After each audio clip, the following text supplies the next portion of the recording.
마태복음 7장에는 주님께서 성도들에게 기도할 것을 말씀하시고 가르쳐 주시는데, 마태복음 7장 7절로 11절까지 말씀이 그것이에요. 그 말씀을 보면 그래요. 구하라, 그리하면 너희에게 주실 것이요, 찾으라, 그리하면 찾아낼 것이요, 문을 두드리라, 그리하면 너희에게 열릴 것이니, 구하는 이마다 받을 것이요, 찾는 이는 찾아낼 것이요, 두드리는 이에게는 열릴 것이니라. 8절에 그랬어요. 이렇게 말씀하시고 이어서 9절, 10절, 11절에 너희 중에 누가 아들이 떡을 달라 하는데 돌을 주며 생선을 달라 하는데 뱀을 줄 사람이 있겠느냐. 너희가 악한 자라도 좋은 것으로 자식에게 줄 알거든 하물며 하늘에 계신 너희 아버지께서 구하는 자에게 좋은 것으로 주시지 않겠느냐. 이렇게 말씀하십니다. 이 말을 해주심으로써 기도하는 성도에게 응답해 주시겠다라는 확실한 증거, 확증을 해 주셨어요.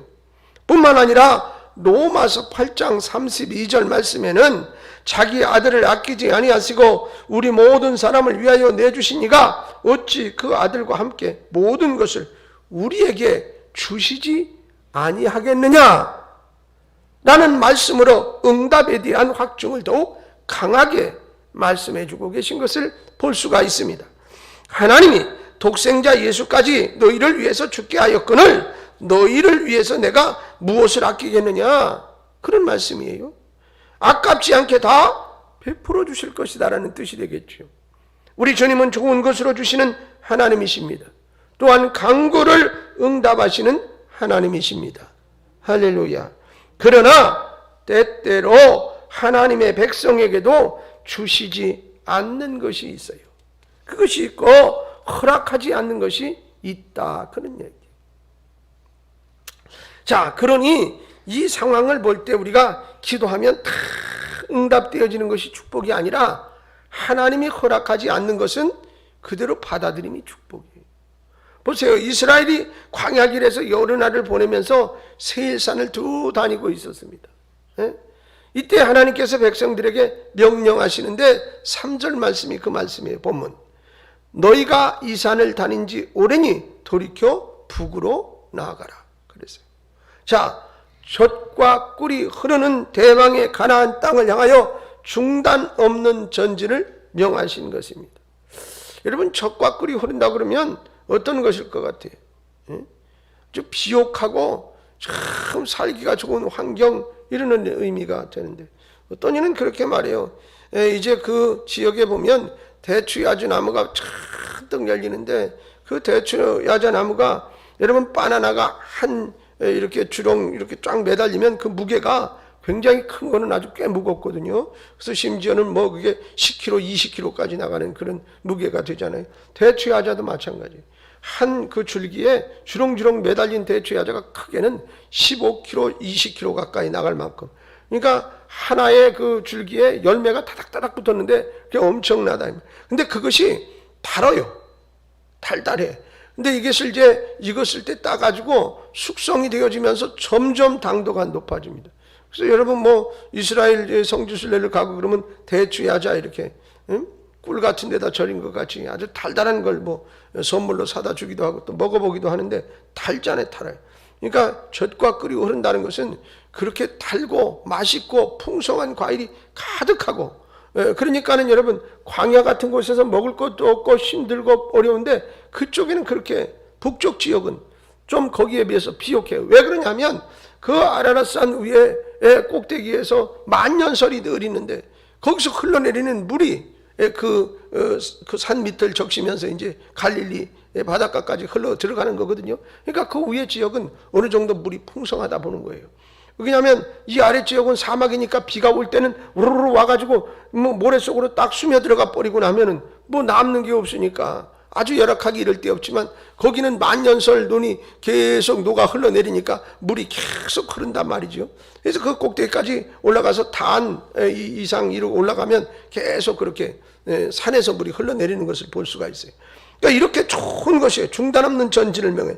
근데 바로 이제 이 세일에 거하는 에서의 자손의 지경으로 지나가야 할 형편에 처해 있어요. 자, 그럼 에서가 누군지는 아시죠? 그들이 사는 지경을 건너가야 돼요. 그로 인해서 에서의 자손들이 어떻게 됩니까? 심히 두려워 떨고 있다고.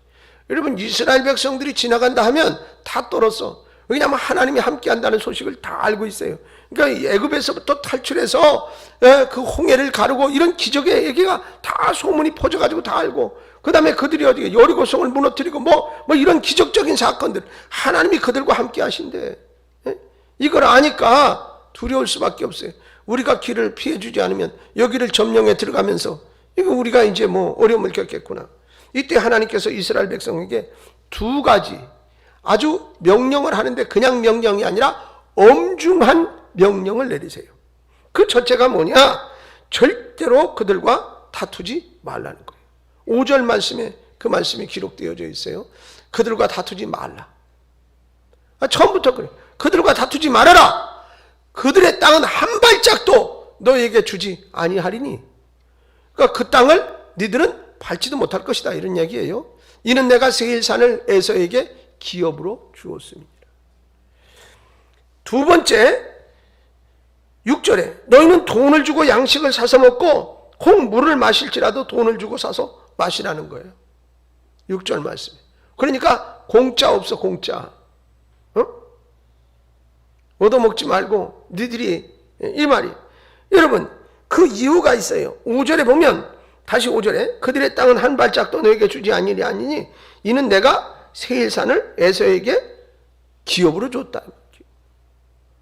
여러분, 에서의 땅을 한 발짝도 너희에게 주지 않겠다라는 이 말씀 속에는 아무리 사랑하는 자녀일지라도 주지 않는 것이 있다는 것을 알게 되는 그런 말씀이라. 이런 경우에는 이스라엘이 아무리 애쓰고 강구한다고 할지라도 하나님이 줄 수 없다, 그렇게 말씀하셨어요. 그럼 못 받는 거예요.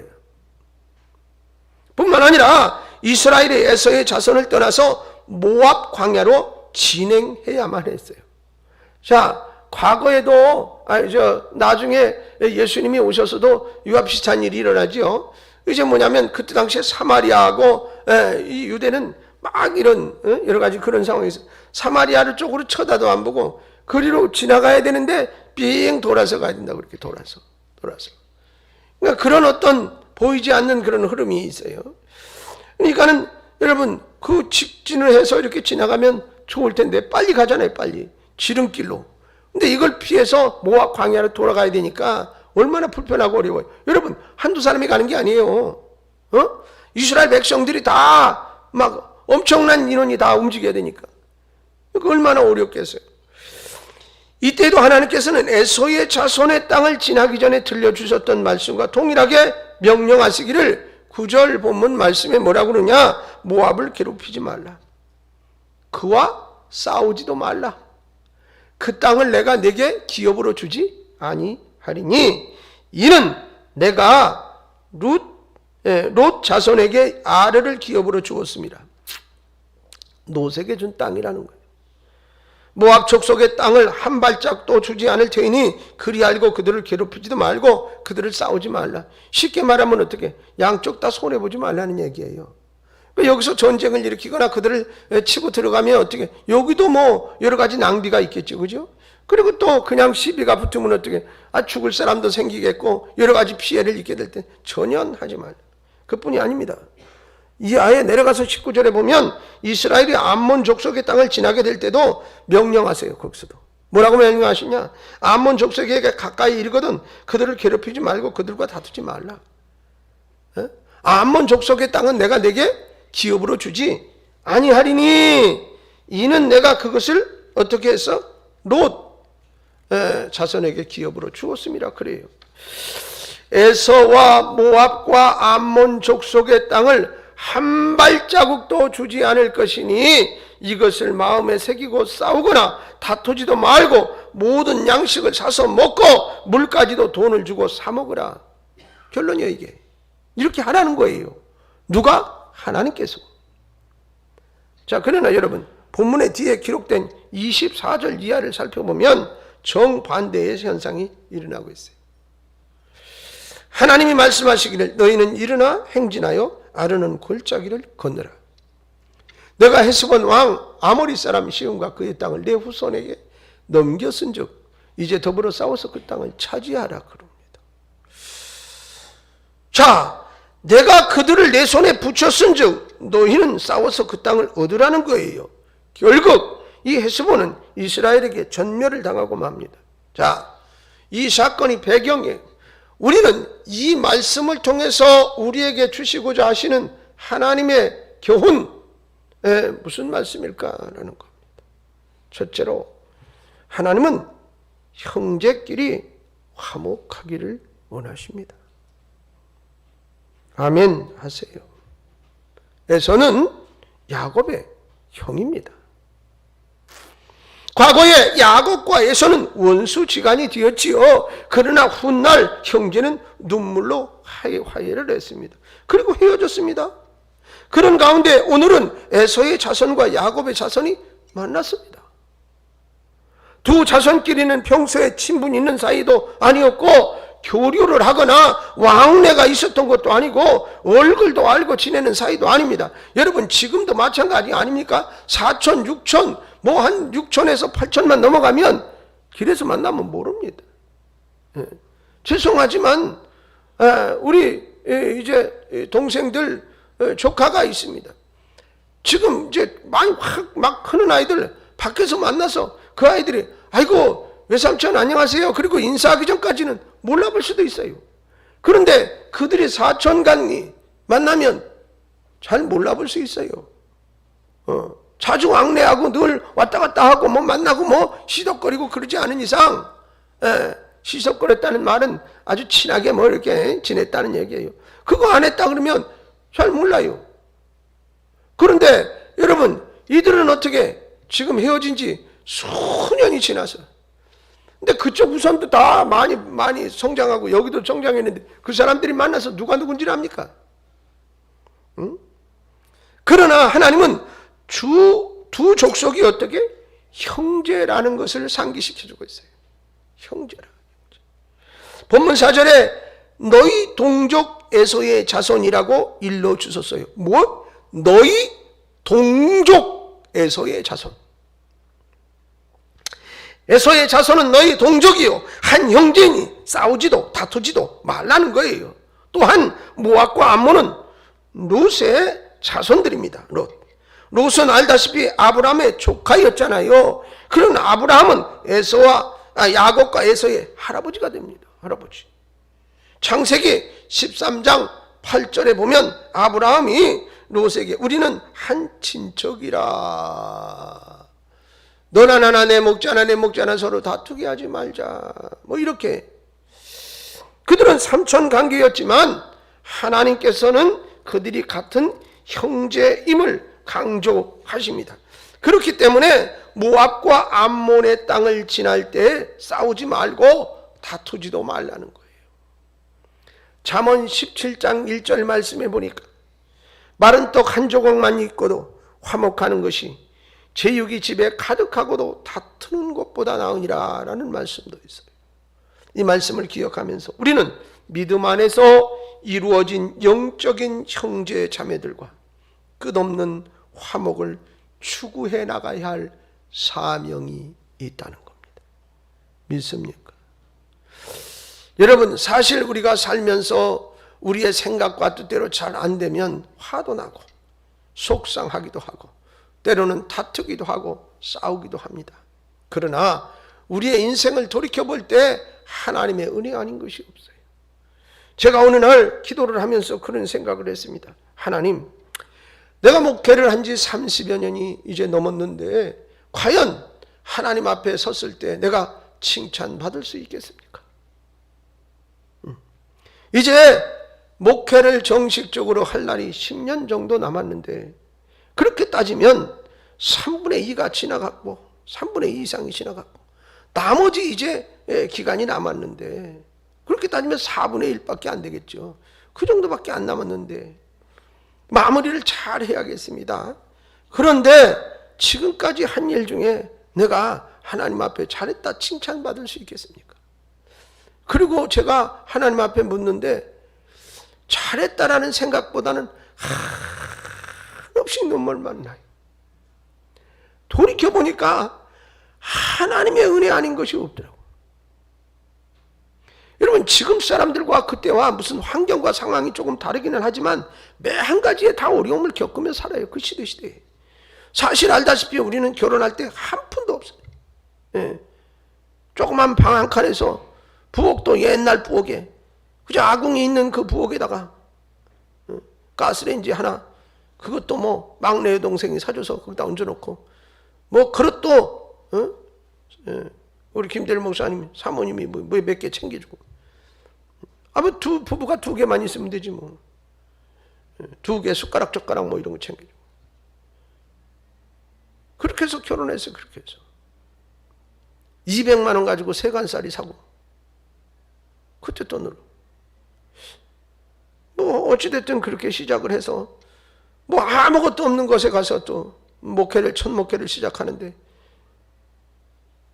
안에서 바깥을 보면 벽이 뚫려가지고 바깥에가 보이고, 밖에서 안을 들여다보고, 거기가 또 습기가 많아서 밑에서 이렇게 올라와가지고 밑에는 시퍼렇게 다 그냥 이끼가 낀, 그게 교회가 아니고 옛날에 무슨 창고였었대요. 창고에다가 창문만 뚫어가지고서는 몇 개 달고, 그리고 깨진 것도 몇 개 있어서 비닐로 갖다가 거기다 막아놓고, 그리고 마룻바닥 놔가지고 강대상 높여가지고 갔더니 십자가도 없어요. 그런 곳에 교회가 있었고, 주택은 알다시피 뭐 흙집인데 옛날에 기와집이었던 것 같아. 그러니까 기와가 다 그냥 무너져 내리고 막 썩고, 그러니까 그 위에다가 스레트 얹어가지고, 겨울에는 말이죠, 이 흙벽돌집이 좋은 것 같잖아요. 오래되면 바람이 숭숭 들어요. 여러분, 우리 어릴 때 그렇게 살지 않았어요? 그릇에다가 물 떠놓으면 깽깽 얼었어, 그게 겨울에. 그러니까 그 추운 데서 자는 거예요. 이불을 코까지 안 덮으면 코가 시려서 안 돼. 그게 덮고 자는데 배 위로 뭐가 자꾸 왔다 갔다 해요. 가만히 자다 깨보니까 쥐가 아주 입을 딱 펴놨는데 운동장 모양 그냥 배 위에서 막 놀고 있는 거야. 이걸 손을 빼서 잡을 수도 없고 어떻게. 그래서 살그머니 손을 이렇게 대고 있다가 요 위로 손 있는데 지나갈 때 그냥 밑에서 이불 속에서 딱 치니까 쥐가 위에 붕 떴다가 뚝 떨어지고, 어느 날 외출 했다가 돌아왔는데, 저 벽장 쪽에 앞에 휴지를 쓰려고 젓가락 같은 데다가 이렇게 끼워가지고 고리를 만들어서 걸어놨지. 뭐 좋은 게 없으니까 그렇게 하고 이렇게 들들들 말았었는데, 이놈의 휴지가 방 한가운데를 쭉 지나가서, 그래도 피아노는 하나 가지고 갔는데 피아노 음목 쪽에다 이렇게 놨는데, 보니까 지가 그 휴지를 끌고 가가지고 피아노 뒤에 거기다가 아주 그걸 썰어가지고선 집을 잘 지어놨더라고. 다락이라고 문을 열었더니 지가 지금도 생각하면 끔찍할 만큼 커. 엄청나게 큰 놈의 지가 아주 다락에 틀을 잡고선 거기가 자기 집인 거냥 마냥 거기서 새끼 낳고 살지. 그 문을 열었는데 뭐가 그냥 꿈떡하더니 팍탁 뛰어나가는데 진짜 이만해요, 그냥. 그런 게. 그리고 또 그 주변에 뱀이 얼마나 많은지. 뱀이. 집 주변에. 이웃집 권사님도 전도사님 그리고 막 불러서 가보니까 화장대 위에 뱀이 다리를 뚫고 앉아서 그 권사님 내 집에. 그리고 부엌 쪽으로 이렇게 뒤쪽으로, 부엌이 대체적으로 뒷문이 있잖아요. 그 뒷문 여는 계단이 2계단 있는데 거기에 또 뱀이 있고, 뱀 잡아주러 다녀서 뱀 잡아주러. 그런 곳에서 시작을 했는데, 여러분 알다시피 사례비 7만 원 받았거든 그때. 7만 원. 17만 원. 17만 원 받았는데 제가 대학원생이요. 학비 낼 돈도 모자래.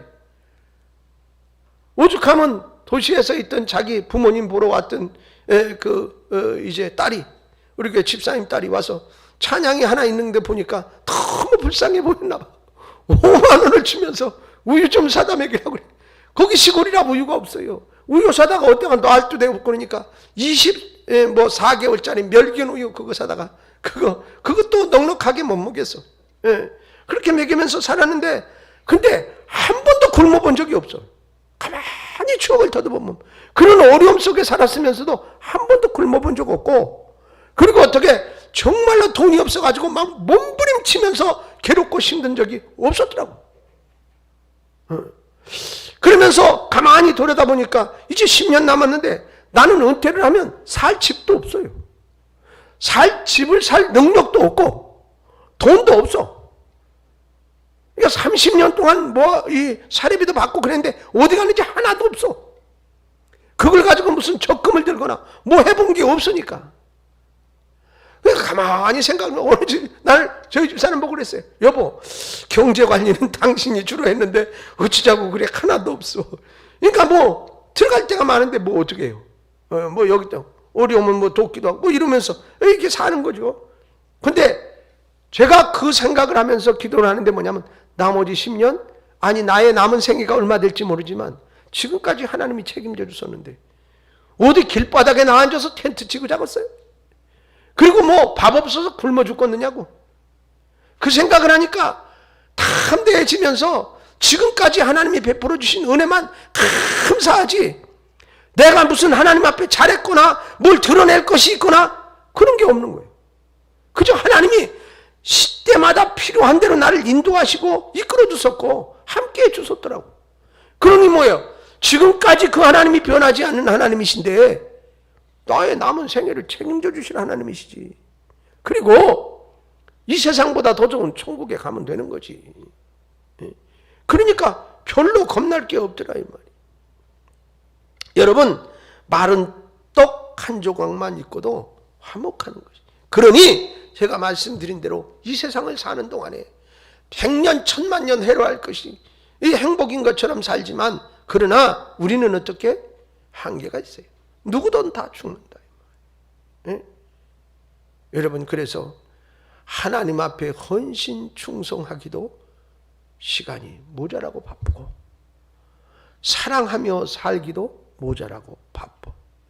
그 시간을 쪼개서 미워하고 다투고 싸우고 아기다툼하고 그래서 내가 스트레스 받고, 그래서 내가 괴롭고 서로 다 괴롭고 힘든 생애를 살아갈 이유가 별로 존재하지 않아요. 여러분 어떻습니까? 뭘 위해서 그렇게 아기다툼하고 살아야 하느냐. 여러분, 수없이 많은 돈을 지금 나에게 준다고 그래봐요. 그거 갖고 뭘 어떡할 건데? 적당히 쓰고 살아야지 뭐. 그거 안 쓰고 움켜쥐고 있으면 한 개도 도움이 안 됩니다. 여러분, 자식에게 물려주면 부모님 은혜 감사해가지고 평생 죽으면 끝이야. 돈 조금 많이 남기면 자식끼리 서로 가지려고 쌈박질이 나오지. 한 개도 소용이 없어. 추수감사절이 다가.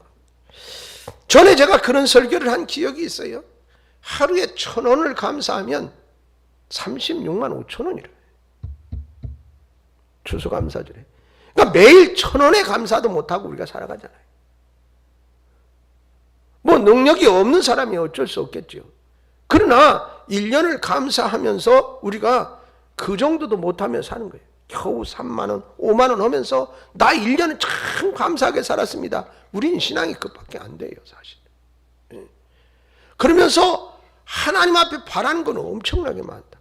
받은 은혜가 너무 가득해서 뭘 드려야 할까를 고민하지 않고 아직도 하나님 앞에 뭘 더 받아야 될까를 고민하면서 살아가는 것이 우리들의 모습이라. 여러분, 그러니 하나님이 말씀하심이 진리라. 형제하고 다투지 말라는 거예요. 그 조금 편하게 가려고 형제에게 해끼치지 말라는 거예요. 그것보다 더 중요한 게 형제예요. 그 다음에 더 중요한 게 뭐야? 그를 구원해야 될 사명이 있는 우리라. 싸우고 다퉈서 그들을 구원할 수 있겠어요? 두 번째로, 내가 잘나서 은총을 입는 것이 아님을 배우게 됩니다. 여러분, 에서와 야곱을 비교해 보세요. 에서는 어떤 사람이요? 팥죽 한 그릇에 장자권을 팔아먹은 사람이면서 이방 여자를 아내로 맞이한 세상적인 이 표현으로 보면, 성경적인 원리로도 보면 육적인 사람이요. 야곱은 베델에서 눈물로 기도하는 영적인 사람이라. 또한 야곱은 하나님의 은혜를 열렬히 사모했던 하나님의 사람입니다. 성경에 나타난 에서의 모습을 볼 때 야곱을 용서해 주는 장면을 제외하고는 별로 본받을 것이 없는 신통치 않은 사람이라. 그러나 하나님께서 에서에게 약속을 하셨는데 그 약속하신 대로 기업을 주셨으며 이스라엘 백성과의 충돌에서 그들을 보호해 주셨습니다. 또한 모압과 암몬은 어떻게 태어난 사람들입니까? 아시다시피 로색의 두 딸이 술을 먹이고 들어가서 동침하여 큰 딸은 모압을 낳았고 작은 딸은 베나미를 낳았어요. 그가 바로 암몬 족속의 조상이 된 자들입니다. 도덕적 시각으로 볼 때 이들은 폐륜하지요. 인간의 본성을 말살한 비인간적인 사람들임이 틀림없습니다. 그럼에도 불구하고 하나님께서는 이들의 신변을 철저하게 보호해 주신 것은 조건 없는 은총이라 하지 않을 수가 없습니다. 에서와 모압과 암몬이 잘나서 은총을 입은 것이 아니라 그런 말입니다. 이와 마찬가지로 저와 여러분도 전에는 어둠의 자식이고 멸망의 자식이었으나 조건 없는 주님의 은총으로 구원의 자녀가 되지 않았습니까? 내가 잘나서 구원받은 것도 아니고 똑똑해서 사랑을 입은 것도 아니고 권력과 돈이 있어서 그 사랑을 하나님으로부터 산 것도 아니라 그 말입니다. 오직 죄인을 조건 없이 사랑해 주시는 그 하나님의 사랑으로 말미암은 것이라. 할렐루야. 그렇습니다. 그러기에 우리는 겸손히 감사할 수밖에 없다. 아멘이십니까? 세 번째로 하나님 없는 백성은 망한다는 사실입니다. 에서와 모압과 암몬의 족속은 허물이 많은 백성이었으나 하나님의 은혜를 입었지요. 하지만 헤스본은 하나님이 없는 백성이었기에 망했어요. 만일 여러분이 헤스본의 왕이라면 노인과 여자와 어린이를 합하여 수백만 명이 이르는 이스라엘 백성이 내 나라의 땅을 통과하게 해달라는 요청을 허락하겠습니까? 아이고 그렇게 하십시오라고 쾌히 승낙하시겠느냐 이 말이에요. 지금 이 상황은 절대로 허락해 줄 수 없는 상황입니다. 만일 그들이 내 땅을 통과하다가 노략질을 하고 부녀자를 해치고 무기를 들고 공격을 하면 어떻게 됩니까? 나라의 존폐 위기가 닥치지 않겠어요? 그래서 이것은 승낙해 줄 수가 없습니다. 만약에 이스라엘이 헤스본에서 반란이라도 일으켜 보십시오. 나라는 망하는 것은 순간이에요. 그래서 헤스본 왕은 이스라엘의 죄를 어떻게 합니까? 거절합니다. 당연한 거예요. 어쩌면 왕으로서는 당연히 해야 할 일을 아주 충실하게 행한 것입니다. 하나님을 섬기지 않았던 헤스본 왕으로서는 지혜롭게 결정하는 것이지요. 그러나 그것으로 인해 헤스본은 진멸되고 황폐하게 되었습니다. 여기서 우리는 왜 다른 백성들 에서와 암몬의 족속은 건들지 말라고 그래놓고 이 헤스본은 치고 들어가게 하시는가 이 말이에요. 여러분, 우리는 하나님이 없는 백성은 망할 수밖에 없고 하나님을 섬기는 백성은 허물이 있어도 은혜와 은총을 입는다는 사실을 이 말씀을 통해서 깨닫게 됩니다. 여러분, 하나님 앞에 세워놓고 우리를 평가볼 때 부족함이 얼마나 많습니까? 무슨 자랑거리가 그렇게 있겠습니까?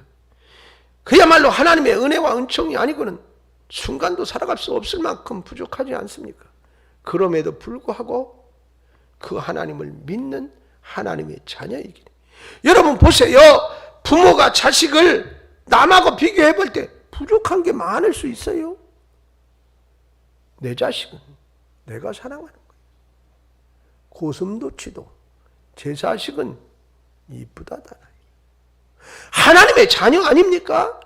부족함이 많아요. 그래도 하나님은 내 사랑하는 자녀를 보호하시고 사랑하시고 인도하시고 할렐루야. 그러니 우리는 하나님의 자녀 되어진 것만도 만만 감사하다 이 말이에요. 이 은총으로 인해서 하나님을 섬기고 있는 저와 여러분은 결코 패배자가 될 수 없다는 사실을 믿으시기 바랍니다. 우리가 잘나서가 아니라 하나님의 자녀라 하나님이 우리를 보호하시기 때문에 그래요. 하나님이 우리를 사랑하시기 때문에 그래요.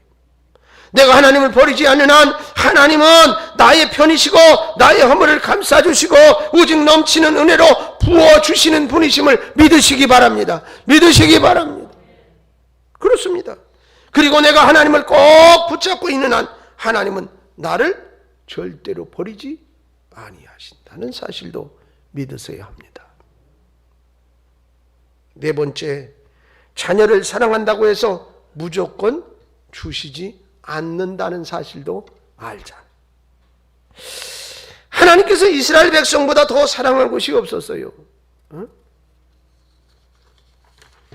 자녀의 필요를 따와 채워주시는 하나님이시지만 때로는 허락하지 않는 경우도 있음을 알아야 됩니다. 신명기서 3장 23절 이하에 보면 모세가 하나님께 간구를 해요. 3장 24절 25절의 말씀이 그거예요. 주 여호와여, 주께서 주의 크심과 주의 권능을 주의 종에게 나타내시기를 시작하셨사오니 천지간에 어떤 신이 능히 주께서 행하신 일 곧 주의 큰 능력으로 행하신 일같이 행할 수 있으리까. 구하옵나니 나를 건너가게 하사 요단 저쪽에 있는 아름다운 땅, 아름다운 산과 네바논을 보게 하옵소서 하되. 이게 모세의 기도예요. 기도. 지금까지 모세의 기도를 들어주셨고 모세와 함께 하셨던 하나님, 하나님이 그를 위대한 인물로 사용하셔서 이스라엘 민족을 애굽에서 구출하게 하시고, 그리고 시내 광야를 비롯해 광야 생활을 마치고 지금 이제 어디요? 그들의 꿈꾸던 땅 가나안을 앞에 놓고 있는 시점이라. 이때 하나님께서는 26절 말씀에 이렇게 응답을 하세요. 여호와께서 너희 때문에 내가 진노하사 내 말을 듣지 아니하시고 내게 이르시기를 그만해도 족하니 이 일로 다시 내게 말하지 말라. 그 말은 야야 모세야 됐다. 이 기도는 이제 하지 말아라. 아무리 해도 그 기도는 안 듣는다. 끝이다. 네 사명은 여기까지라. 그런 이야기. 그만해도 족하다는 말씀이에요. 그러니 두 번 다시 기도를 나에게 하지 말라. 기도한들 소용이 없다는 뜻이에요. 고린도후서 12장에 바울 사도가 3번을 기도하는 것이 있는데 그에게 주어지는 사탄의 가시 곧 육체의 질병에 의해서 기도했지만 하나님께서 응답하시기를 내 은혜가 내게 족하다라는 것이었어요. 바울의 질병을 고쳐주지 않은 이유는 바울이 받은 바 신령한 은혜가 얼마나 큰지 교만해지지 않게 하기 위하여 육체의 가시를 내가 너에게 주었으니 그 가시를 끌어안고 계속 겸손함으로 사명을 감당하라는 것이죠. 기도에 대한 하나님의 응답은 여러 가지 유형으로 나타납니다. 이것은 변하지 않습니다. 즉각적으로 임하는 경우가 있습니다. 또한 지연되어 훗날에 응답되는 아주 하나님의 적절한 타이밍에 응답해 주시는 경우가 있습니다. 지금보다 그때가 가장 나에게 유익이 있기 때문입니다. 또 하나는 응답되지 않는 경우도 있습니다. 기도는 이 세 가지로 반드시 응답됩니다. 여러분, 우리는 오늘 말씀을 통해서 이스라엘 백성들에게 하나님이 허락하신 것이 있는가 하면 허락하지 않는 것도 있고, 하나님이 주신 땅이 있는가 하면 주시지 않는 땅이 있음도 알아야 합니다. 그리고 에서와 모압과 암몬이 이스라엘의 형제이기 때문에 다투지 말고 싸우지 말고 화목하게 지내기를 원하신다는 사실도 알아야 하겠습니다. 또한 허물 많은 모압과 암몬과 에서의 족속이에요. 그렇지만 하나님은 그들에게 은혜가 임하였던 것을 보면서 내가 잘나서 은혜를 입는 것이 아니구나 라는 사실을 깨닫게도 해주고 계십니다. 헤스몬 왕을 보면서는 하나님이 없는 백성은 망하는 것이구나, 하나님 없는 백성이 잘 나가는 것을 너무 부러워할 것이 아니구나. 여러분, 조건 없이 나를 사랑하시고 조건 없이 무조건으로 은혜를 입히시는 주님, 그 주님의 은총을 깊이 감사할 수 있기를 바랍니다. 그리고 힘차게 전진하는 여러분이 되시기를 주님의 이름으로 축복합니다. 남성교원 여러분, 오늘 주제의 말씀은 기도하라는 거예요. 기도하지 않는 백성은 망합니다. 하나님 없이 사는 백성은 망하는 거예요. 여러분 보세요. 내가 신앙생활을 해요. 신앙생활 하는 사람은 뭐예요? 기도하는 사람인 거예요. 이것이 영적인 호흡이라 하지 않았습니까? 그러니 무늬만 성도가 되어서는 아니 됩니다. 하나님 앞에 해야 할 일을 해야 하나님의 자녀인 것이지요. 여러분, 자식은 부모를 무엇을 닮아도 닮았어요. 안 닮을 수가 없어요. 그래서 기도하면서 하나님, 나에게 좋은 장점이 이것 있는데 자식이 그것만 좀 닮게 해주세요. 안 좋은 장점은 안 닮게 해주세요. 뭐 그렇게 해서 좋은 DNA, 좋은 점만 닮았다면 좋겠지요. 그러나 그렇지 않을 수도 있어요. 여러분, 자식과 부모는 무엇이 닮아도 DNA가 닮은 게 많아요. 안 닮을 수가 없어요. 우리가 하나님의 자녀예요. 영적으로 하나님과 교통하고 하나님을 닮아 있는 것이 있어야 하는 거예요. 그런데 하나님과의 관계가 전혀 닮은 것이 없이 살면서 하나님의 자녀라고 그러면 되느냐고. 여러분, 하나님이 우리에게 명령하심에 여러 가지들이 있지만 가장 중요한 것은 성도는 하나님을 예배하는 사람이라. 예배에 게으르지 말아야 하고, 그리고 또 하나 하나님께서 우리에게 명령하신 것 중에 하나가 기도하라는 거예요. 이것이 뭐예요? 영적인 호흡이라잖아요. 숨을 안 쉬면 생명은 죽습니다. 영혼도 기도하지 않으면 죽습니다. 저는 제가 느낍니다. 매일 기도하지 않으면 내 영이 갈급함이 느껴진다는 것이 내가 느껴져요. 여러분, 가장 먼저 내 자신이 알아요. 그리고 기도하지 않으면 그 다음에 가족이 알고, 그 다음에 이웃이 알고 점점 알아진다잖아요. 여러분, 기도할 때는 여러 가지 우리 앞에 놓인 수없이 많은 문제들이 별거 아니라, 지금까지 살아온 과정 속에서 하나님의 은혜한 것이 없지, 이 상황도 하나님이 아시고 분명히 선하고 복된 것으로 해결하실 거야 라는 희망을 가지면 마음이 평안해져요. 그런데 기도가 좀 제대로 못하거나 이렇게 됐을 때는 아주 애걸복걸 되지요. 그것에 그냥 집중하게 되고, 그러다 보니까 어떻게 성질이 나오는 거지. 아이씨 이러면서. 무슨 놈은 그렇게 비타민C를 자주 먹나 몰라요. 사람이 그래.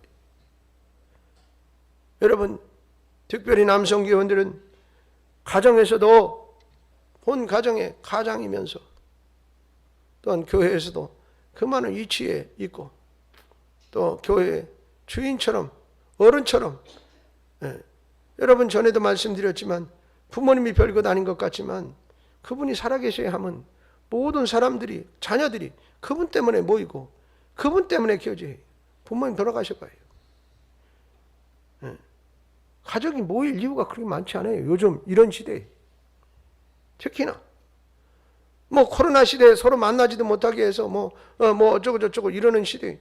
근데 그것뿐만 아니라 지금은 영적으로 그렇고 여러 가지로 그래요. 마치 자녀들도 하늘에서 지가 뚝 떨어진 거 뭐냐. 부모님도 걸리적스럽고 그런 사람들 자꾸 늘어나죠. 근데 그 부모님이 살아계시면 어떻게 우리에게 복이에요.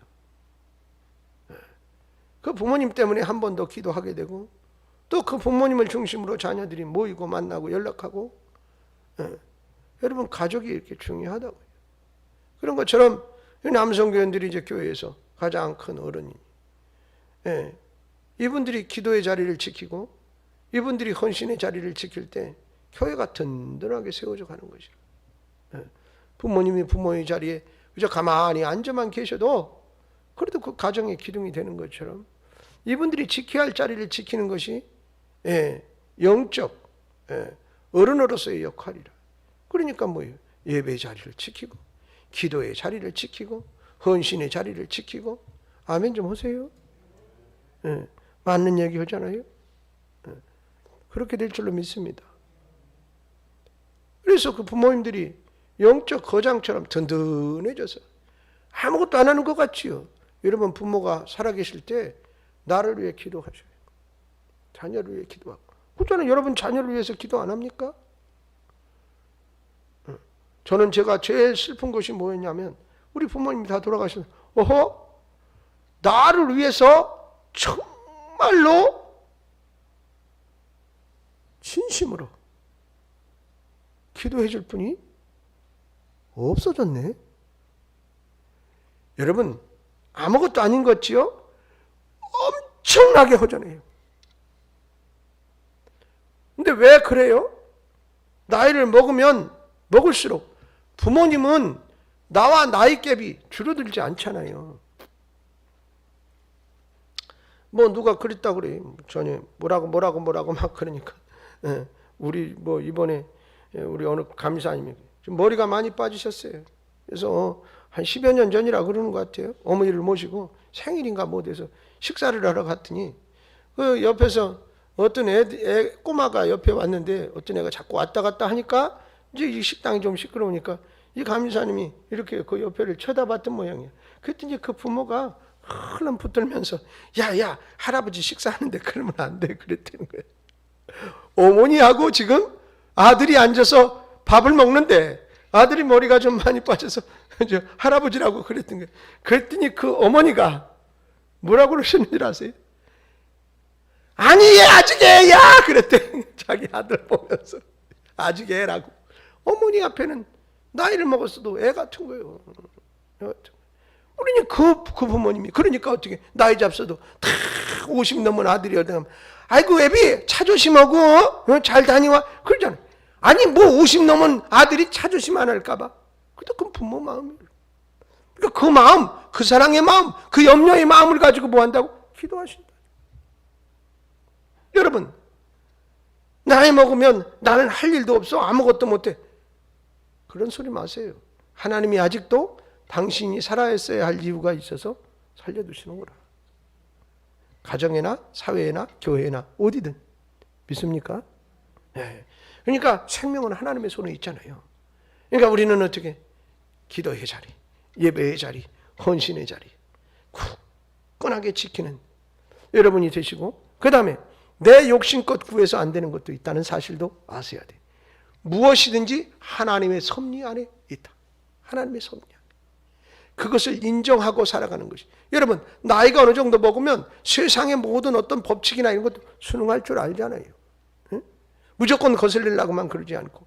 그러니까 하나님의 뜻과 섭리 안에 나를 내려놓고 좀 더 성숙한 신앙인으로 든든한 자리를 지키며 모범된 역사를 이루어가는 여러분 되시고, 하나는 우리의 살 날이, 육신의 살 날이 젊은 사람보다 얼마 남지 않았다.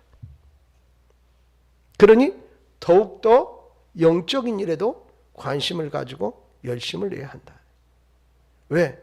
주님 만날 날이 가까이 오고 있으니.